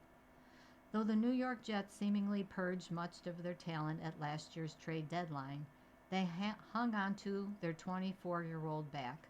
And why not? Hall has averaged 1,260 yards from scrimmage and nearly 7 touchdowns during his 4 seasons, and for the lowly New York Jets. Explosive and an excellent receiver, Hall is the best runner on the market, if he actually reaches it. Wide receiver Alec Pierce. Similar to Shaheed, he could be an elite number 2 receiver in the right system. Unlike Shaheed, he doesn't bring any special teams value. However, Pierce, 25, has led the league in yards per reception each of the last 2 seasons, 21.8 over the duration, and is coming off a breakout year with 47 grabs for 1,003 yards. He should get paid nicely in what's a fairly thin crop of free agents. Number 12, Kobe Bryant. After struggling as a corner earlier in his Seattle career, he's flourished as a safety for the past 2 seasons, and the 26-year-old should get a nice bump given the league's other teams always look to raid the most recent Super Bowl champions. Jalen Watson. He's big, 6'2", 197, young, 27, still experienced, 29 starts, and playoff tested. Watson is coming off his best season, but is probably a luxury for the capped-out Kansas City Chiefs. Linebacker Devin Lloyd. A first-rounder of the Jacksonville Jaguars in 2022, he blossomed into a Pro Bowler last season, as the team blossomed around him. If the Jags don't pony up to keep their 27-year-old defensive quarterback, someone will. Safety, Brian Cook. He's emerged as a key component of Steve Spagnuolo's KCD in recent years. A steady, reliable player, Cook, 26, should be a stabilizing presence, if not one who's going to make a ton of splash plays. Rasheed Walker. He's been a solid, if unspectacular, starter for the Packers since 2023, but serviceable. 26-year-old left tackles don't grow on trees. Running back Kenneth Walker III. The 25-year-old Super Bowl MVP will get a hefty raise in Seattle or elsewhere, but Walker is not the second coming of Saquon Barkley, is not as good as an every down player as Hall, and has spent most of his career in a platoon. The guess here is that Walker won't come close to resetting the compensation scale at a position that generally doesn't command top dollar. Wide receiver Jauan Jennings. A 6'3", 212-pounder, the 28-year-old caught 132 balls, 15 for touchdowns, over the last 2 seasons for the San Francisco 49ers. Jennings' roots as a quarterback also make him quite a threat on trick plays.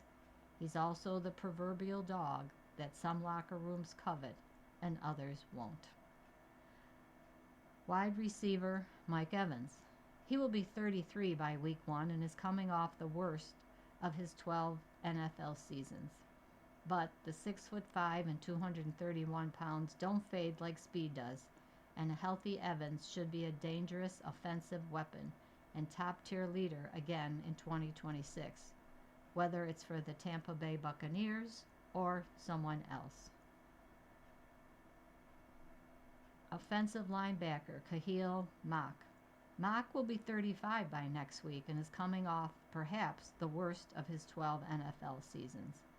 But 6'3" and 260 pounds worth of power do not fade like an agile pass rusher might, and a healthy Mack should be a dangerous defensive weapon and top-tier leader again in the 2026 season, whether it's for the Chargers or someone else.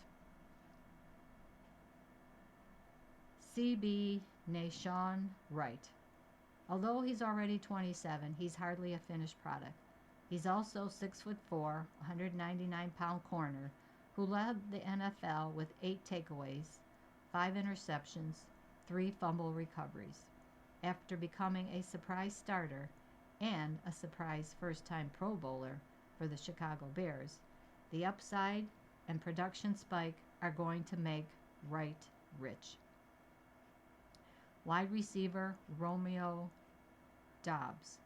He is 25 with a good size, 6'2", 204 pounds, and has averaged roughly 50 receptions and 600 yards during 4 years with the Pack, who have widely dispersed their targets since the post-Davante Adams era. He could be far more impactful as an IA or second option elsewhere. Quarterback Aaron Rodgers. Last season was his best since 2021, his most recent MVP effort. Hard to imagine the 42-year-old legend playing anywhere besides the Pittsburgh Steelers, who just hired Mike McCarthy, formerly Rodgers' coach in Green Bay.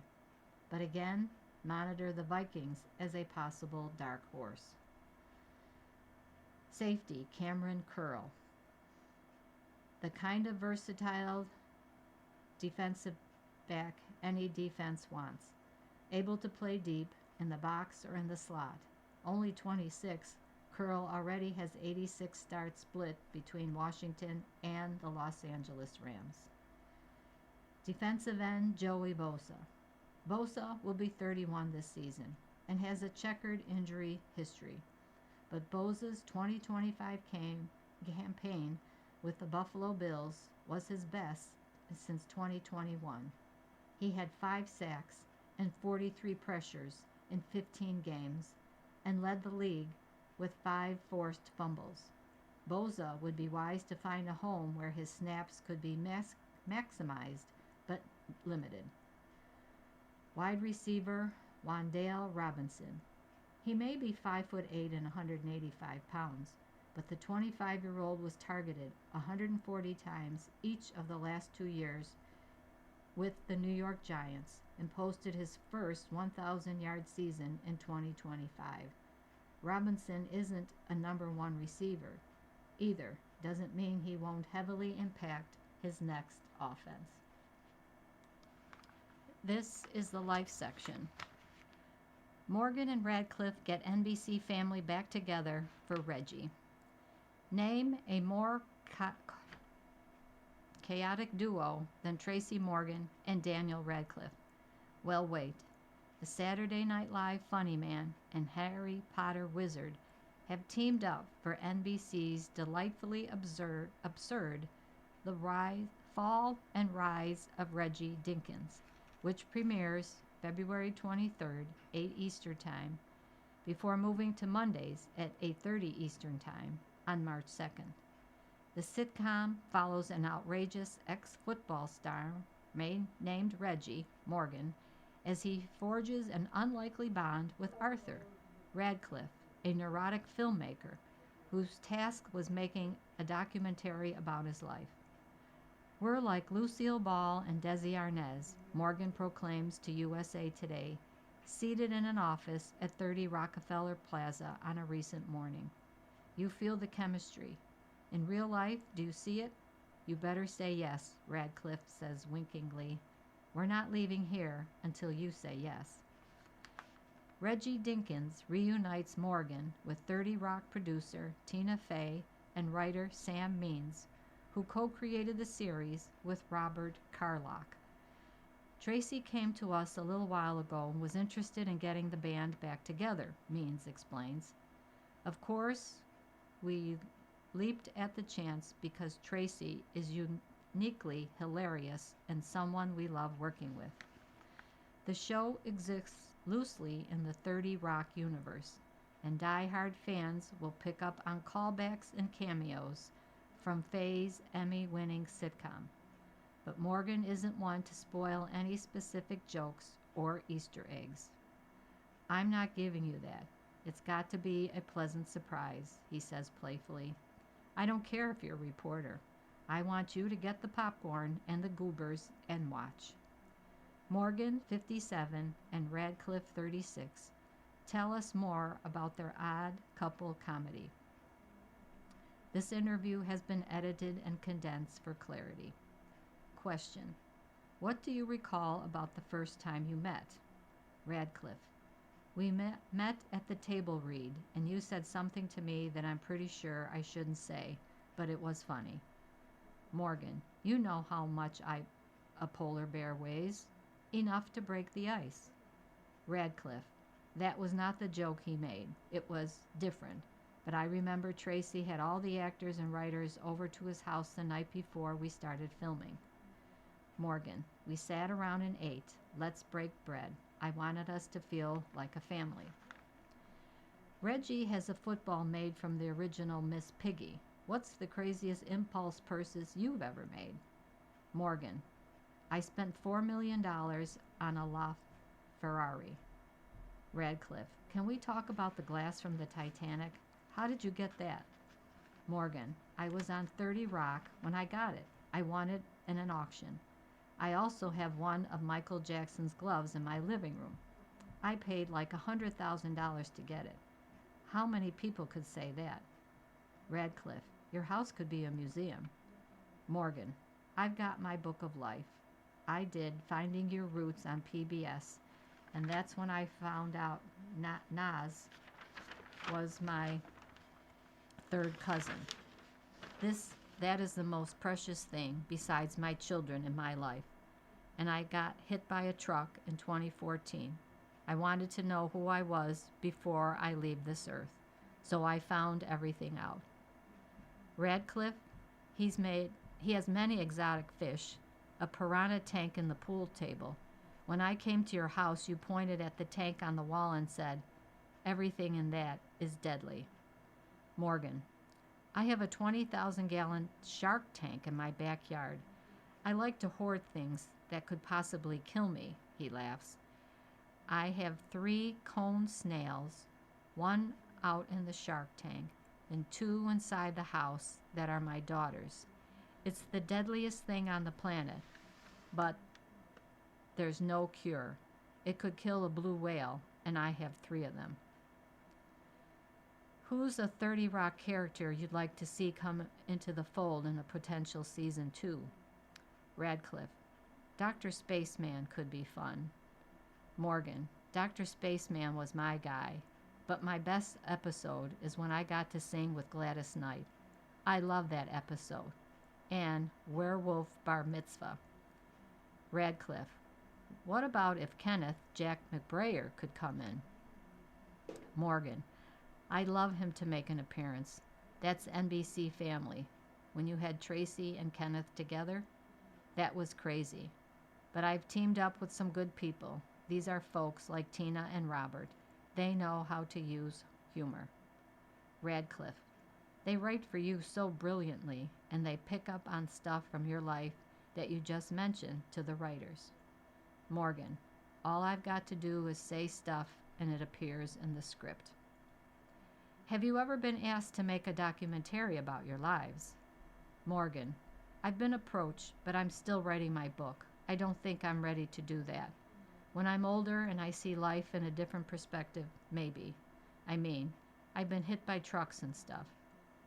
Radcliffe: you should make that documentary one day, honestly.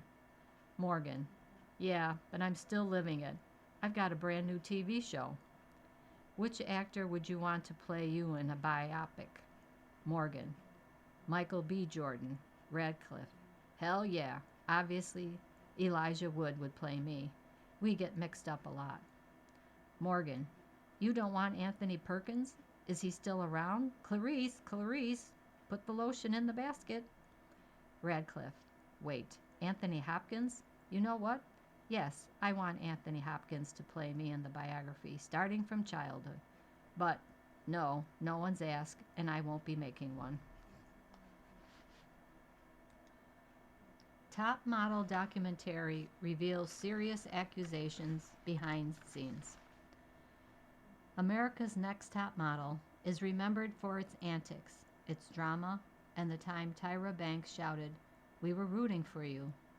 But a new documentary about the reality show levels some serious accusations against all those involved in the production. Netflix's reality check, Inside America's Next Top Model, now streaming, goes behind the scenes of the 2003 2018 UPN and CW show to tell the story of how a funny little idea from Banks became a global franchise and magnet for controversy and memes. The documentary interviews Banks, producer Ken Mock, stars Jay Manuel, Miss J. Alexander, and Nigel Barker to tell the story of the rise and fall of top model in pop culture. The documentary stays surface level for much of the 3 episodes and fails to push its subjects on accountability for harm on and off the screen, but it also gives a voice to former contestants to share their experiences, which in many ways allegedly are very different than what we saw on TV. Here are the biggest revelations and accusations that came out of the America's Next Top Model documentary. Sullivan accuses production of ignoring filming sexual assault. In the most disturbing moment in the docuseries, Season 2 contestant Shandy Sullivan accuses the production of allowing her to be sexually assaulted while intoxicated and on camera. Near the end of the season, the models travel to Milan, Italy, and after a day of challenges and a photo shoot, a group of men who drove them around on Vespas are invited back to the accommodations for dinner and drinks. Sullivan said she agreed, but quickly recounts how the evening went wrong. We were just like talking, drinking. I don't think I'd eaten anything at all or had any sleep. I remember getting in the hot tub. I remember April, Mercedes, getting in the hot tub. And then I just remember the guy looking at me, and I looked at him. And I was pretty drunk at that point.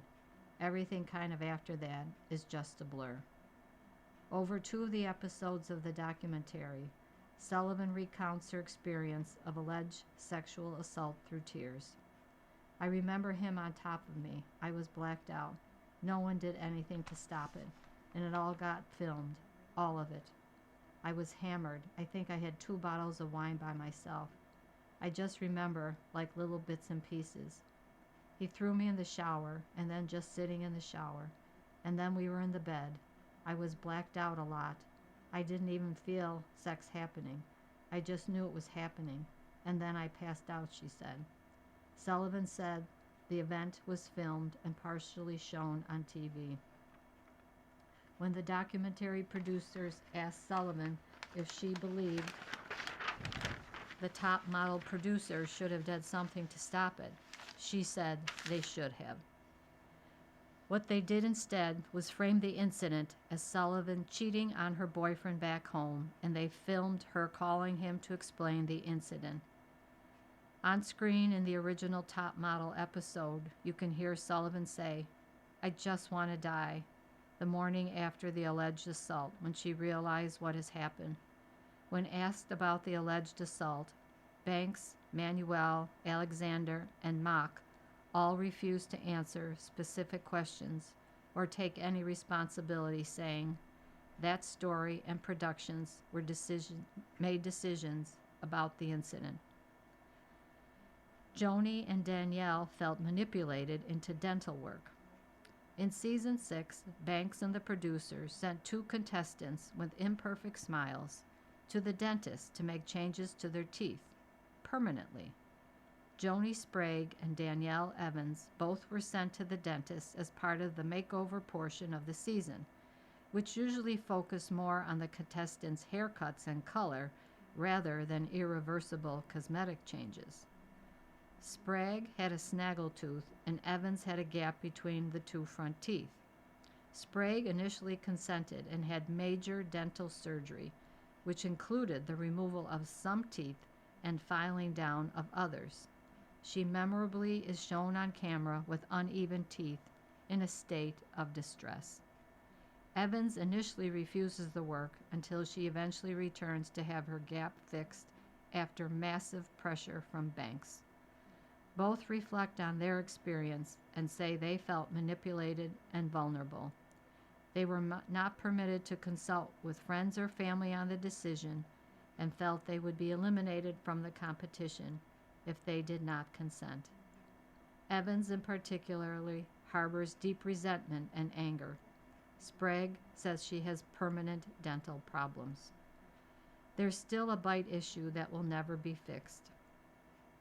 It was explicative up, she said, but in the end, she seemed as if she did not regret the experience because she never felt she would have been able to pay for the dental procedures on her own. I felt like I had won the lottery. Mock regrets violence in photo shoot, not black-faced ones.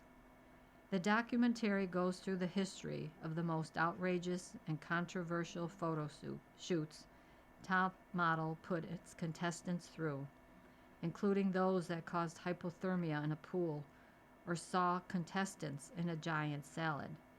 Yet two in particular are highlighted. One posing contestants as victims of violent crime, and one repeated photo shoot with switched their ethnicities via makeup and wigs, including putting white contestants in blatant blackface and brownface.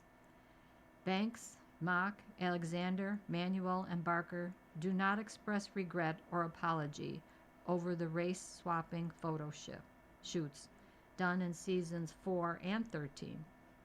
My parents are from South Africa. They grew up during apartheid. I'm very aware of that history, and I just said, like race swapping. Wow, Manuel said. He claimed to have asked to be excused from the episode, but was told by Banks, just go and do your job. Banks was even less equivocal. I didn't think it was controversial, she said. I was in my own little bubble, in my own little head. This was my way of showing the world that brown and black was beautiful. Looking at the show now through the 2020 lens, it's an issue, and I understand 100% why. When addressing the crime scene style photo shoots, Mock is the only one to express regret, saying he wishes the show did not glorify violence.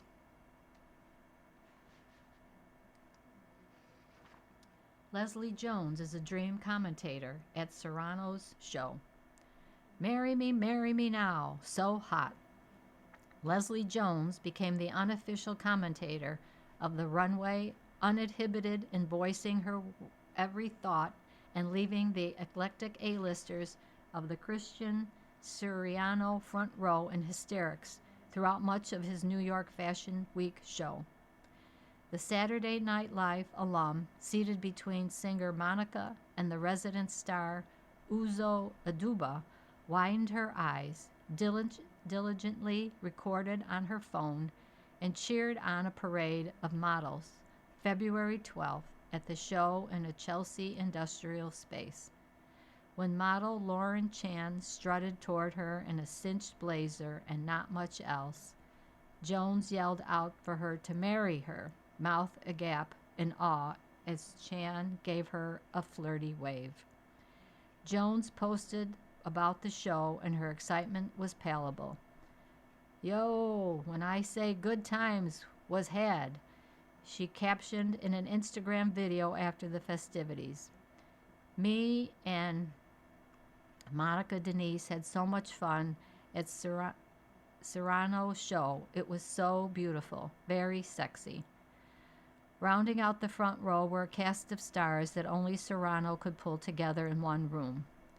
Julia Fox, Whoopi Goldberg, a Serrano front row mainstay, Taylor Momsen, Natasha Lyon, Maitreyi Ramakrishnan, Real Housewives star Rowan Newport, and Summer House alum Paige DeSorbo. Monica stood out in bright red fur long-sleeve mini dress with a high neck, belted waist, and matching thigh-high boots, as did Fox in an over-the-top black and white look with oversized stripes and polka dots, fresh from Serrano's latest runway. Leon and Aduba embraced and posed for photos, and an orange is the new black reunion. And Lion cozied up, chatted, laughed, and vaped with Fox for much of the show. Oh, to be a stripe on Fox's lapel. Unexpected seatmates, Mommsen and Goldberg, often nodded together in agreement as power suits and statement furs came down the runway, giggling at times because of Jones' commentary. And much like the front row, the fashions were a surreal look into Serrani's fantasy.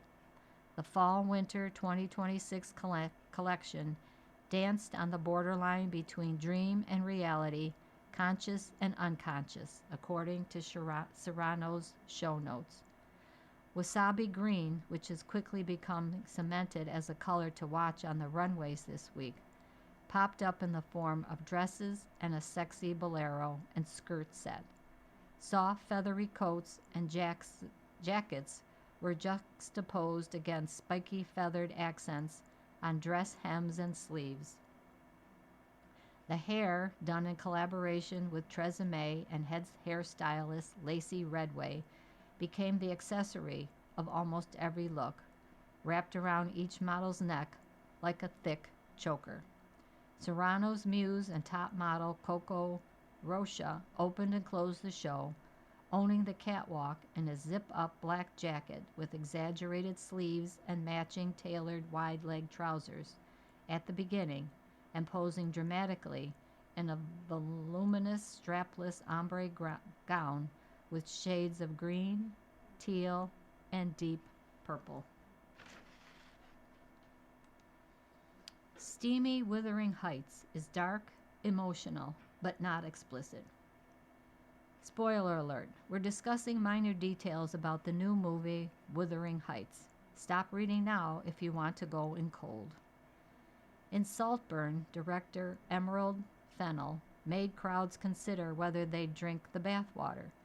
And now, in Wuthering Heights, in theaters now, the British filmmaker is setting hearts ablaze with her equally saucy spin on Emily Bronte's 1847 novel.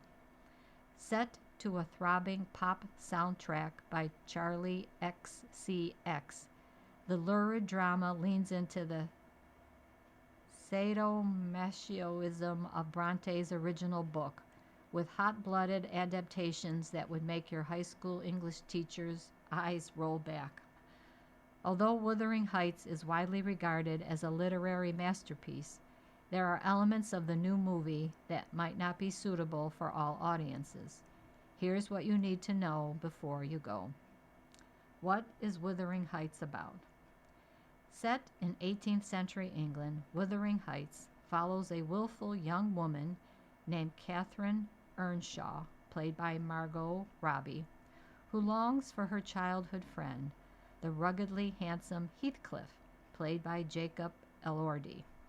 But after a betrayal by her servant and confidant, Nellie, played by Hong Chaw, Catherine mistakenly believes that Heathcliff doesn't reciprocate her feelings, and so they settle for a relationship with the well-to-do Edgar, Shazaz Latif, and infantile Isabella, Alison Oliver, even as they privately yearn for each other. What is Wuthering Heights rated? Wuthering Heights is rated R for sexual content, some violent content, and language. The movie begins with a hanging and ends with a pool of blood, but the bulk of the wounds are emotional. Think spurned lovers and floods of tears. What is the Wuthering Heights runtime? Wuthering Heights clocks in at 2 hours and 16 minutes. That makes it a touch longer than other film adaptations starring Laurence Olivier, Ralph Fiennes, and Kaya Scodelario, and roughly 36 times longer than the Kate Bush music video. Is Wuthering Heights sexual? Much like Bronte's wild, wicked heroine, Wuthering Heights is an unbridled exploitation of bottled-up lust and primal sexuality. Speaking of bridles, a horse's headgear is used for perverse pleasure, during one BDSM sequence in which a character is tied up during intercourse. Heathcliff and Catherine also are prone to licking each other's faces and necks in the throes of passion. But most of the movie's sexual acts are merely suggested, such as Heathcliff lying on top of Catherine while covering her face or shoving his fingers in her mouth mid-foreplay. There is plenty of erotic imaginary, dripping egg yolks, flesh-toned walls, and plump kneaded dough, but the intimacy itself is rather tame. Is there nudity in Wuthering Heights? Surprisingly, no. For a film that has been heavily marketed as a sultry bodice ripper, the most bare skin that you'll see is a shirtless Elordi shoveling hay. Otherwise, the rain-soaked corsets and waistcoats stay on. Is Wuthering Heights appropriate for younger teens? Children and preteens should steer clear of this film. Although it should be fine for most high schoolers, there is less nudity than in sweeping romances such as The Titanic and The Notebook. But there is also one spicy extended montage of Heathcliff and Catherine making love in a variety of places. Catherine at one point masturbates, and Heathcliff performs oral sex under her skirt, although you don't see anything explicit in either scene. More importantly, Wuthering Heights is much darker than your average big-screen love story, as the central characters navigate their sexual desires and reckon with power and control in the bedroom. The story is largely about obsession and emotional abuse, so you want to ensure your teen is mature and comfortable enough to engage with those adult themes before seeing the movie. Hilary Duff and her fans brim with joy at Vegas concert. Music pop is ephemeral by nature. So, when the rare welcome and successful resurrection occurs, it's all the more reason to celebrate. Hilary Duff is having one of those moments when everything clicks. Her primarily millennial fans are rabid to see her in concert. Her first album in more than a decade, Luck or Something, releases February 20th. And after this weekend of sold-out shows at Volaterre at the Venetian and a return May 20 to 24, Duff will hit amphitheaters and arenas in June for the Lucky Me Tour, her first world outing in nearly 20 years. Duff's performance February 13th at the 1,000-capacity opulent Venue Lounge was part of her Small Rooms, Big Nerves tour, which hit 4 major cities, including London and New York, before landing for this trio of shows in Vegas. Even with an extensive acting background, the nerves mentioned in her tour name are understandable. It's one thing to be revered as an early aughts Disney Channel breakout on Lizzie McGuire and continue a notable acting career with Star Turns In Younger and How I Met Your Father. It's an entirely different set of neurons to command a stage with assurance and scamper down a catwalk, interact with fans a few inches away, and remind people that you can sing. Duff's effervescent set denoted with Wake Up, her 5-piece band gingerly pogoing behind her, and didn't decelerate for 80 minutes. Even the Double O's blueprint ballad, Someone's Watching Over Me, recorded both for Duff's 24 self-titled album and Raise Your Voice, a film in which she starred that same year, rippled with energy. Possessing a voice perfectly suited for ear-warm pop song such as So Yesterday, Duff, 38, looked thoroughly gleeful as she hopped around the stage and grinned at her sun-kissed blonde hair fluttered behind her. In her sleeveless silver jumpsuit, Duff, who also was a mom of 4, was visibly appreciative of the crowd reception blasted in her direction. "This is so fun," she declared before the new song Roommates, a thoughtful, occasionally NSFW bop about a staid relationship. While Duff's accolades are thrilled merely to be in her orbit again regardless of what she is singing, Duff made sure to douse them with plenty of spirited throwbacks. Metamorphosis and Fly pulsed while My Kind triggered uninhibited joy. Though Duff was never as dance-focused as some of her peers, she can move, evidenced during With Love, the most meme-able song in this handful of shows. Duff invited a couple on stage to arm pump. The following program is intended for listeners who are blind, have low vision,